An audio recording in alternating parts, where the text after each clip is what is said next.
Então, nessa ação penal 506-31-30-17, continuar depoimento do senhor Antônio Palocci Filho. Senhor Palocci, voltando onde nós encerramos na última parte, o senhor mencionou que o senhor ex-presidente Luiz Inácio Lula da Silva tinha conhecimento da corrupção na Petrobras, mas aí o senhor mencionou que ele teria orientado a aumentar a reserva partidária. O senhor pode esclarecer melhor? Posso. Em meados de 2010, talvez nesse mesmo período que nós estamos tratando, ele me chamou para uma reunião na biblioteca do Palácio da Alvorada. Eu era deputado. Nessa reunião estava o José Sérgio Gabrielli, eu e a ministra da Casa Civil, o presidente Dilma. Nesse momento ela já era candidata, talvez não aprovada ainda em convenção, mas já era definida como a candidata, já era pacífico isso. O presidente falou, foi a primeira vez que ele falou dessa maneira, tão direta. Mas ele falou, olha, eu chamei vocês aqui porque o pré-sal é o passaporte do Brasil para o futuro, é o que vai nos dar combustível para um projeto político de longo prazo no Brasil. Ele vai pagar as contas nacionais, vai ser o grande financiador das contas nacionais, dos grandes projetos do Brasil. E eu quero que o Gabrielli faça as sondas pensando neste grande projeto para o Brasil. Mas o Palocci está aqui, Gabrielli, porque ele vai lhe acompanhar nesses projetos para que eles tenham total sucesso e para que ele garanta que uma parcela desses projetos financie a campanha desta companheira aqui, a Dilma Rousseff, que eu quero ver eleita presidente do Brasil. Isso ocorreu no Palácio da Alvorada, na biblioteca, em meados de 2010. Era quando se começou o trabalho de construção das sondas. Então ele encomendou para o Gabrielli que, através das sondas, pagasse a campanha da presidente Dilma de 2010, obviamente pedindo às empresas os valores que seriam destinados à campanha. E como funcionava a interação assim, entre, por exemplo, o diretor da Petrobras, vamos dizer assim, essa área do governo? Ou havia alguma interação? Como é que isso operacionalizava? Diretores... por exemplo, o Renato Duque, né, solicitava, segundo o Ministério Público, valores em decorrência de um contrato com destino eleitoral. Nessa época estava mais ou menos assim, doutor. O Renato Duque se relacionava diretamente com o João Vacari. Sei. Tá? E aí nos contratos o João Vacari acompanhava os contratos que ele estava realizando, ou ele, Vacari, pedia, os operadores privados já sabiam que ali tinha uma contribuição partidária, e o João Vacari buscava essa contribuição partidária. No caso do Zelada, houve uma série de projetos que ele fez na área internacional, e todos eles tiveram ilícitos dirigidos ao PMDB. E no caso do Paulo Roberto, ele mesmo colocou uma série de... O Paulo Roberto sempre foi um homem do PP. Ele não era como técnico da Petrobras, ele não tinha filiação partidária, mas ele se tornou amigo do PP, indicado pelo PP e passou... Ele tinha uma dupla função. O nome dele chegou a ser cogitado alguma vez para a presidência da Petrobras? Não, eu nunca vi. Depois do Gabriel, o senhor disse? Isso. Não, nunca vi. Logo depois do Dutra, o nome do Gabriel apareceu com naturalidade, porque o Gabriel era diretor financeiro da Petrobras e tinha um desempenho muito bom. Então ele passou a ser presidente. Aqui eu quero, só para não deixar solta essa história, quero lhe dizer que o Gabriel eu nunca vi fazer ilícitos. E neste dia, depois que o presidente Lula encomendou este ilícito para o Gabriel, eu fui ao Gabriel, sentei com ele, falei como é que nós vamos fazer, ele estava muito constrangido. E ele me explicou que seria muito difícil fazer o que o presidente tinha pedido. E que ele não queria contrariar o presidente, mas seria muito difícil. Eu perguntei a ele se ele queria, vou ser bem franco aqui, se ele queria que eu operasse com algum diretor da Petrobras, com o Renato Duque ou com outros, para desenvolver a encomenda do presidente, e ele ficaria fora disso. Ele disse que não, ele disse que ele trataria, o presidente mandou ele tratar, ele trataria. Mas depois da terceira reunião que eu tive com ele, ele deixou claro que não ia viabilizar contribuição de campanhas nesse projeto. Por quê, doutor? As empresas que estavam entrando para fazer sondas estavam nacionalizando 60% dessas sondas. Nacionalizar navios com essas características tecnológicas num espaço tão curto de tempo exige uma curva de aprendizagem que os preços contratados não pagavam. Sim. Então não havia nenhuma margem para contribuições. Era claro isso para mim e para ele. Ele me colocou isso, para mim estava claro que nada ia acontecer ali de ilícitos, né, em termos vamos dizer, de fazer o pagamento. Ilícito já era o processo, mas o pagamento não iria ocorrer porque não havia margem para isso. Inclusive o senhor deve ter notado, quando as empresas vieram aqui, em vários processos, que se perguntou de sondas, por exemplo, a UTC, a Odebrecht, falaram que não pagaram. Mas teve algumas que pagaram. Algumas que pagaram, eu vou lhe explicar. Tem Isso, as empresas estrangeiras pagaram ao Vacari. Por quê? Porque as empresas estrangeiras vinham com a sua curva de aprendizagem. E conseguiam fazer navios no Brasil, não com a mesma curva construída no seu país de origem, mas com um ganho de tecnológico e de experiência muito maior. Eles estavam, vamos dizer, na curva de aprendizagem lá na frente, nós estávamos aqui no início. Então, se o senhor observar, não há empresas nacionais que tenham dado contribuição para o Vacari, apenas empresas estrangeiras. E mais, as nacionais deram contribuição para o senhor Barusco. Sim.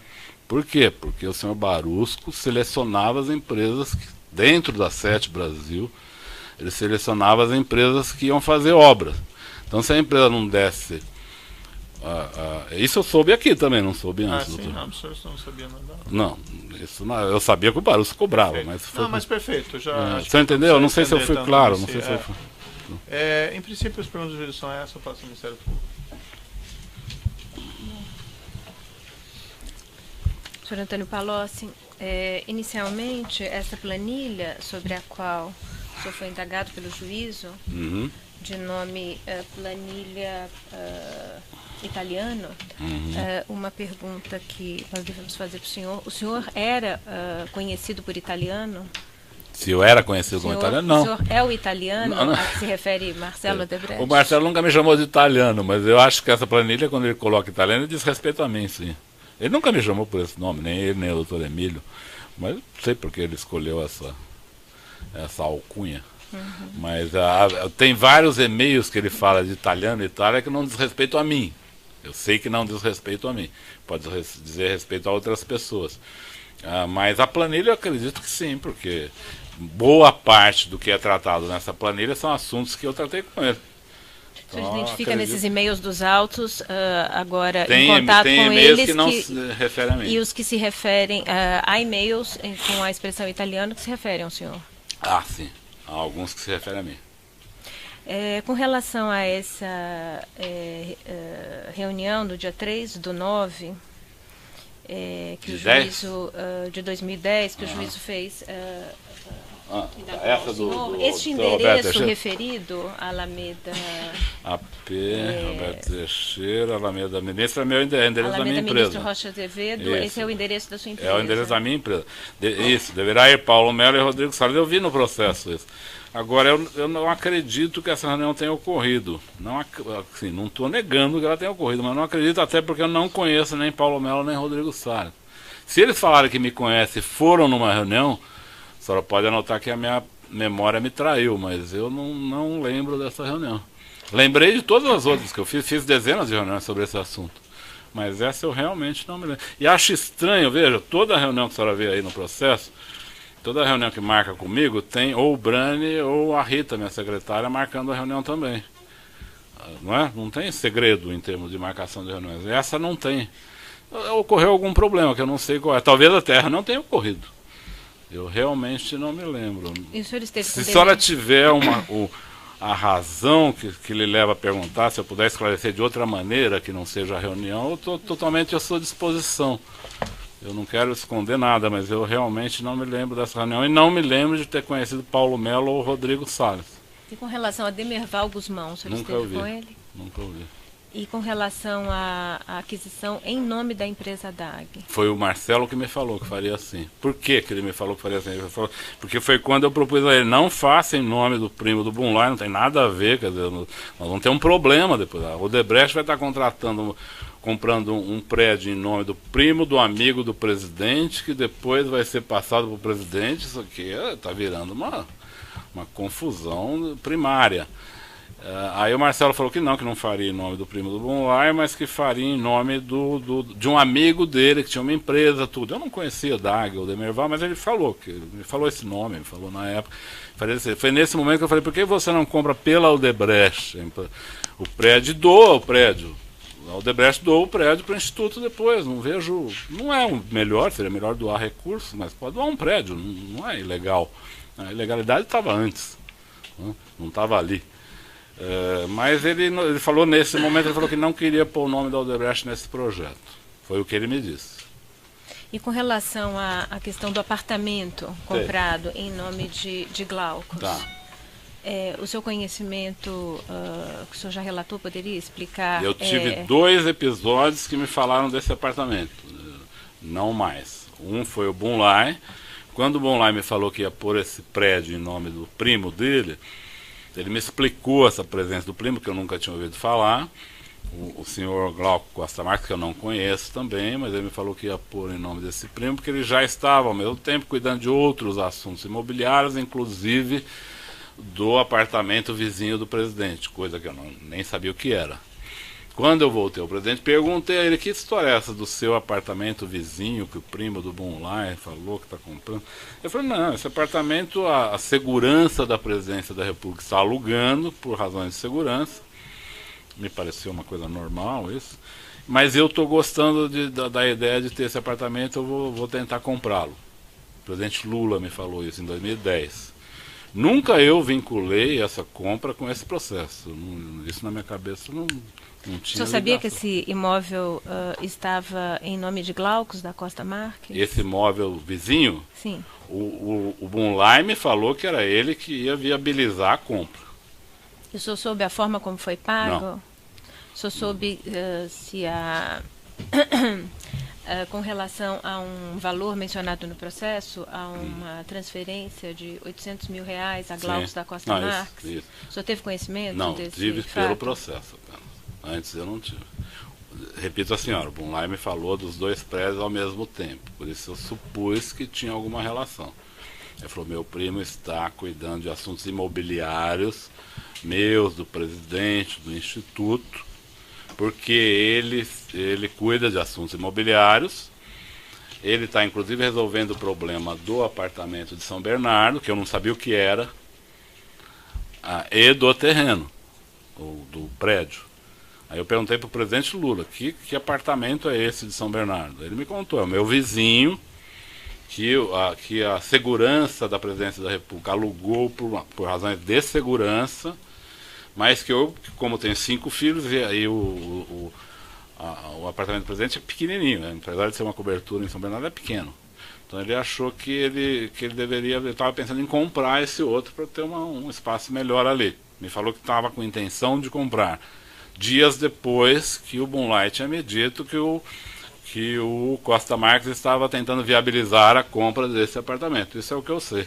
Agora, que uma coisa tinha relação com a outra, eu não sabia. Eu só soube porque ele me falou ao mesmo tempo. Mas a questão de pagamentos eu nunca acompanhei. E sobre celebração de contrato de locação entre Glaucus da Costa Marques e o presidente? Marisa? Nunca soube. Nunca vi nenhum comentário sobre isso. O senhor iniciou a mencionar ao juízo que PRC tinha uma dupla função. O senhor pode explicar? O senhor disse o Paulo Roberto Costa. Não, eu parei no meio nessa coisa. Não, o problema é o seguinte, o Paulo Roberto Costa, ele foi uma pessoa indicada pelo PP e por pessoas da Odebrecht ligadas à Braskem, porque a Braskem tinha dificuldade de resolver os problemas de nafta na Petrobras. Então ela também participou da mudança dessa diretoria junto com o PP. Mas depois de um tempo, o Paulo Roberto teve uma doença muito grave E o PP começou a buscar uma alternativa ao nome deles. Isso causou um mal-estar entre eles. O Paulo Roberto voltou depois, vamos dizer assim, com uma tripla relação. Ele passou a ter uma relação com o PP, com senadores do PMDB e com o PT. Mas se o senhor pudesse esclarecer um pouco mais com relação a essa dupla função, o senhor se Não, referiu dupla função que eu digo, a resolver problemas de que natureza? É que ele tinha uma relação específica com o PP, até essa doença dele. Depois dessa doença, ele voltou à diretoria, aí já essa volta dele se dá numa relação que ele restabelece não só com o PP, mas com pessoas do PT e com pessoas do PMDB. Eu não fui claro, doutor? Desculpa. A referência que o senhor fez a Braskem, eu não compreendi. Não, a Petrobras, o segundo assunto, além da estatização da Braskem, que tinha no começo do governo Lula, eram as negociações da NAFTA com a Petrobras. A NAFTA é um insumo essencial. Mas assim, daí, desculpe, doutor, eu interromper, mas tem... eu estou... em relação à nomeação de Paulo Roberto Costa, em que contexto ocorreu? Na verdade, os diretores da Braskem tinham dificuldades de negociar com o diretor anterior, que chamava Rogério Manso. Então, de certa forma, a Petrobras, a Braskem e a Odebrecht, vamos dizer, participaram do esforço da substituição dessa diretoria. O senhor acompanhou esse episódio? Acompanhei. Não, eu não tinha mando sobre ele, mas eu soube o que estava acontecendo. Foi na condição de ministro da Fazenda. E de integrante do Conselho de Administração da Petrobras também? O senhor esteve no Conselho de Administração da Petrobras em que período? De começo de 2003 até março de 2006.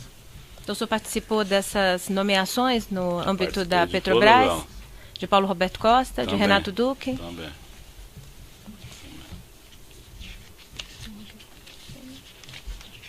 Sem mais perguntas.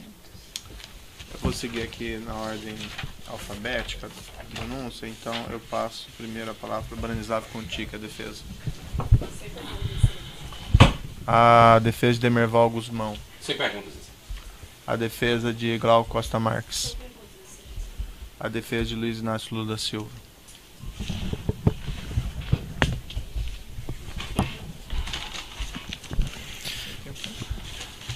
Senhor Antônio Palocci, boa tarde.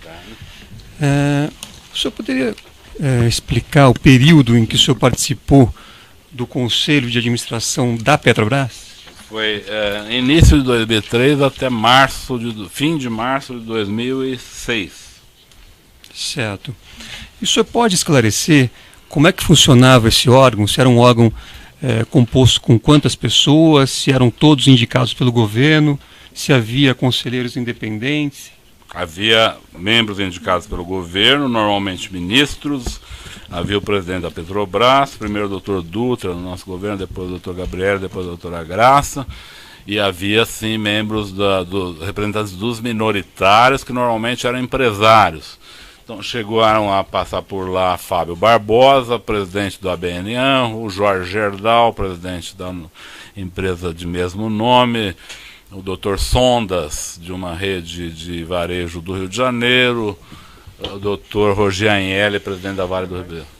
Não tem necessidade de detalhamento. Eu pediria, excelência, se o ministro Palocci pudesse continuar a descrição. Não tem relevância para esse detalhamento. Tata máxima vênia, nós estamos falando aqui de um conselho de administração que foi mencionado.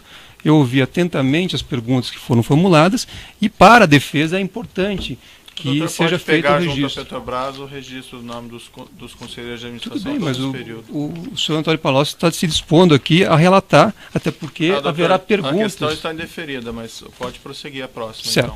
Então. Certo? Com os protestos da defesa, evidentemente. Doutor Antônio Palocci, o senhor, a indicação de membros para a diretoria da Petrobras era uma atribuição do Conselho de Administração da companhia? Não, depende do membro. O membro do governo é a atribuição do governo.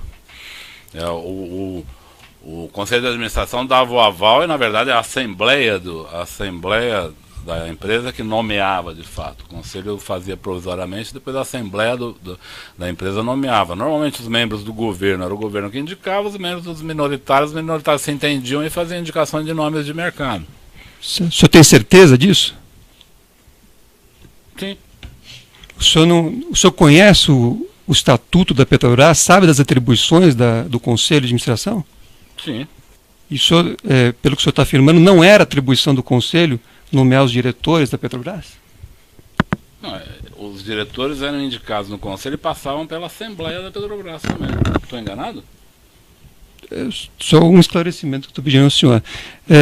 Posso estar enganado. Em relação aos nomes de Paulo Roberto Costa, Nestor Severo, Renato Duque, eles foram indicados e nomeados por unanimidade pelo Conselho de Administração ou houve divergência em relação a essas nomeações? Não lembro de divergências. Então, também os conselheiros nomeados pelos minoritários e funcionários aprovaram esses nomes? Acredito que sim, não me lembro de divergência. Correto. Além dessa nomeação de diretores, o Conselho também examinava contratos que eram firmados pela empresa a partir de um determinado valor? Sim. Tinha limite de valor, abaixo dele o Conselho não tomava conhecimento, acima dele o Conselho tomava conhecimento. Correto. Aqui a denúncia faz referência a 8 contratos que foram firmados pela Petrobras.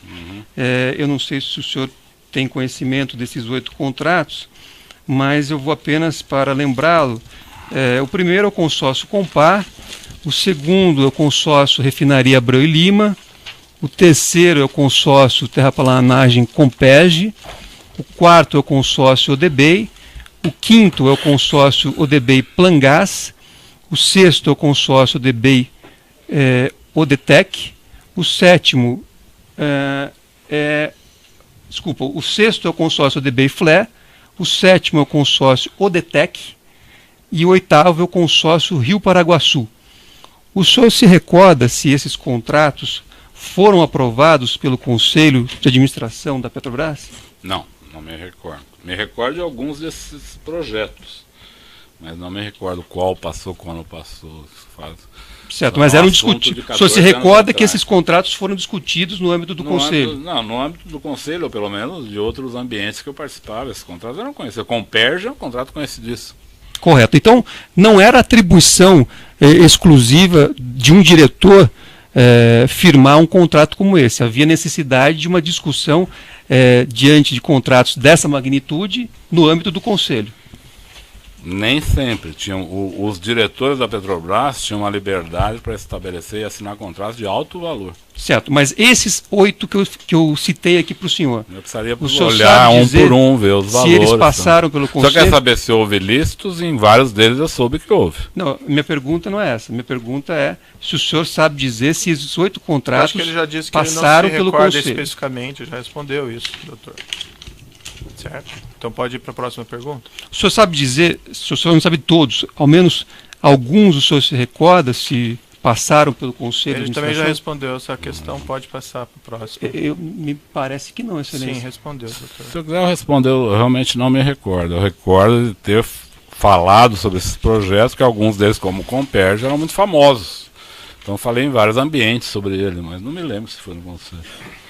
Acredito que o Comperge possa ter sido discutido no Conselho, mas não tenho certeza. Correto. O senhor, como membro do Conselho de Administração da Petrobras, o senhor se recorda das estruturas de controle que a companhia dispunha à época em que o senhor participava? Sim. O senhor pode descrever, ainda que objetivamente? Existiu o Conselho Fiscal, existiu um conselho nomeado por nós, do próprio Conselho de Administração, presidido pelo Fábio Barbosa, que fez um trabalho específico de fazer uma avaliação mais profunda sobre os procedimentos internos da empresa, o sistema de compliance e sugestões para melhor adequar a empresa. Isso existiu. Correto. E esses contratos aqui foram objeto de análise desses sistemas de controle também? Não necessariamente. O senhor sabe dizer se algum deles foi? Não sei dizer. O senhor sabe se a Petrobras dispunha de auditorias internas e auditorias externas? Sim. E alguma vez o senhor sabe se foi apontado por essas auditorias qualquer ilícito em relação a esses contratos? A esse que o senhor se referiu? A esses 8 contratos que são objeto da ação penal. Não, nunca vi. Correto. Com relação... O Comperj depois ficou um contrato famoso pelo ilícito. Né? Certo, mas... Ele ganhou fama pelo ilícito, não pelo que ele realizava. Certo, mas o senhor sabe se, durante o período que o senhor estava lá, se as auditorias fizeram algum questionamento em relação a esses contratos? Não me lembro. O senhor se recorda, como membro do governo, se a partir do início do mandato do ex-presidente Lula, a Controladoria Geral da União foi efetivamente implantada e foi dada a ela a competência para também fiscalizar a Petrobras? Ela foi, de fato, fortalecida e ela tinha algumas inserções em relação à Petrobras, isso é verdade. Certo, ela tinha uma atuação também na Petrobras e isso ocorreu no início do governo do presidente Lula.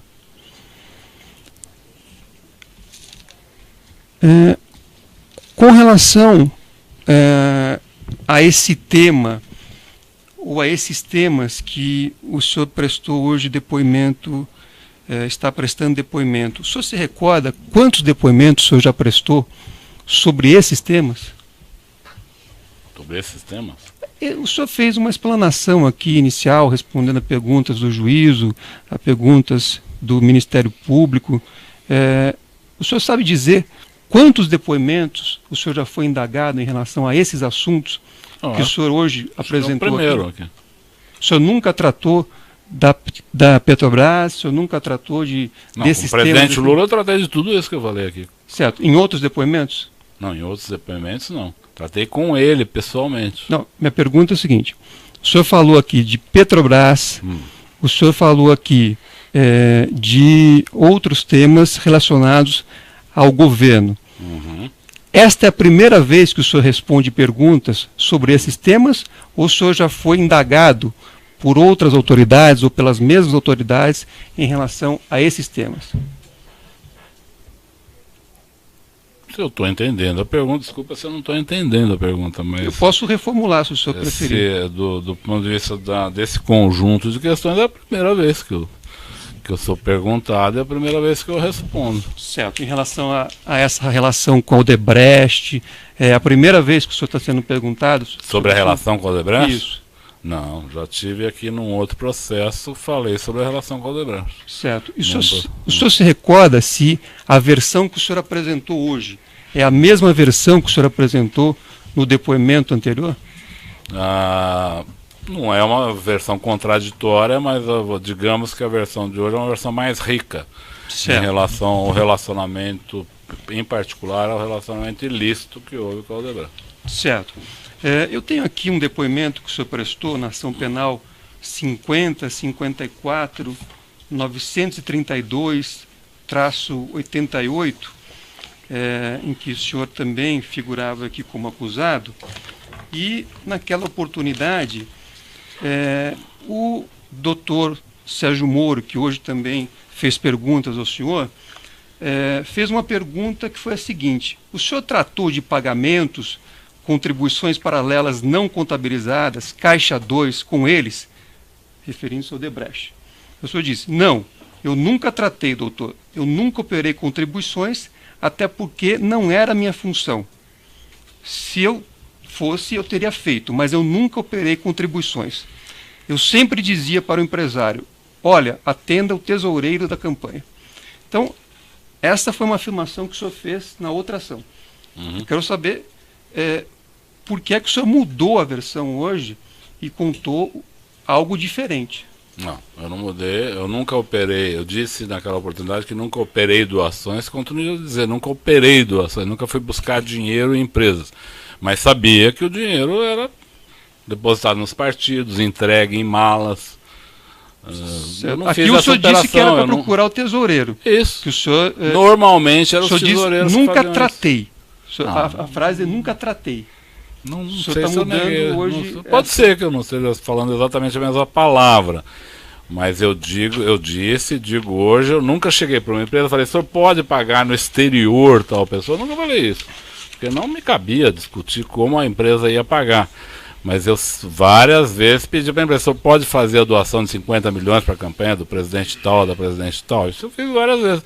E sabia que os tesoureiros depois iam lá e faziam pagamento, listos e listos, caixa 1, 2. Muitas vezes era caixa 1 para simular pagamento legal, mas a origem do dinheiro era ilegal. Um exemplo bom é na campanha de 2014. A campanha de 2014 teve duas características. Foi a campanha que mais teve caixa 1 e foi uma das campanhas que teve mais ilicitudes. Certo. Por quê? Porque o crime se sofisticou no campo eleitoral. As pessoas viram que o problema é o caixa 2, então vão transformando progressivamente tudo em caixa 1. Só que a ilicitude está fora do pagamento. É a origem criminosa dos valores. Esse é o ponto. Né? Então isso, a própria Operação Lava Jato já desvendou esse mistério. Perfeito. Não, eu vou interromper um minutinho para o tamanho do áudio. Já voltamos.